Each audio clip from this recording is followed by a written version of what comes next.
Hey guys, it's Ryan, and families are hard. 人がゴミのようだ。どこで覚えた？アニメ。In anime, a family is generally either a liability or a motivation for revenge. It's fairly rare to have something even resembling a normal family in anime. I think most people would argue that they just aren't that interesting, or that some variation of orphan makes for a more compelling character. But I think this brushes over a kind of laziness in the writing. In Spy X Family, we obviously have a very unconventional family between the three main characters, but they still manage to navigate a lot of the difficulties of writing and acting the most important aspects of a family. Of course, with every main character in the show effectively being a superhero, this gives the plot a lot of latitude in coming up with wild adventures, but in the quieter moments of the show, we see the characters battle with the deceptively simple dynamics of being a family. Obviously, being a government-trained killing machine, a walking mask printer, or a telepath doesn't make interpersonal relationships any less complicated. But despite this added complexity, the writers and voice actors manage to convey moments of genuine compassion between the characters, whether that be through Lloyd attempting to be a better father or Anya's constant attempts to impress.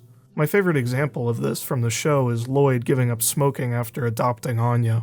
Most people grow up with a relatively stable family structure, and so don't ever have to think about the dynamics of writing or acting a convincing family. The problem faced by all anime when it comes to depicting families is that the interactions within a family are generally defined by nuance and very long histories. If you have siblings, you know that something as simple as a wrong look can spark an argument. This problem is complicated by the fact that anime is generally defined by its over-the-top reactions and character movements. Obviously, when your actors are 2D and move in intervals of 24 frames a second, incorporating the subtlety present in real life or even in film can be extremely difficult.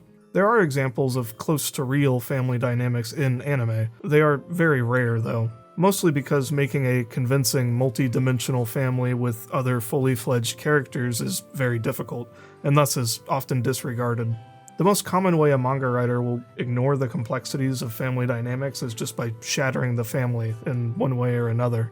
It's a lot easier to write a caricature of an abusive father or a suffocating mother than navigating the minutiae of realistic intra-family dynamics. This writing crutch is unfortunate though, because as Spy X Family demonstrates, there are ways to have zany stories and even just weird family dynamics, while still allowing the characters to have that familial development. Of course, sometimes the process of building a family where there was never one to begin with is the key point of the story, and that can be an interesting subplot, but not every protagonist has to be an orphan forging their band of friends into the family they never had.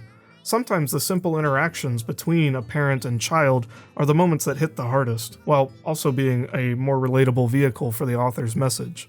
But what do you guys think? Is a broken family just more interesting than a whole one? Let me know down in the comments, and until next time. はじめましてキメラさん。こっちが母の部屋。母どうぞ。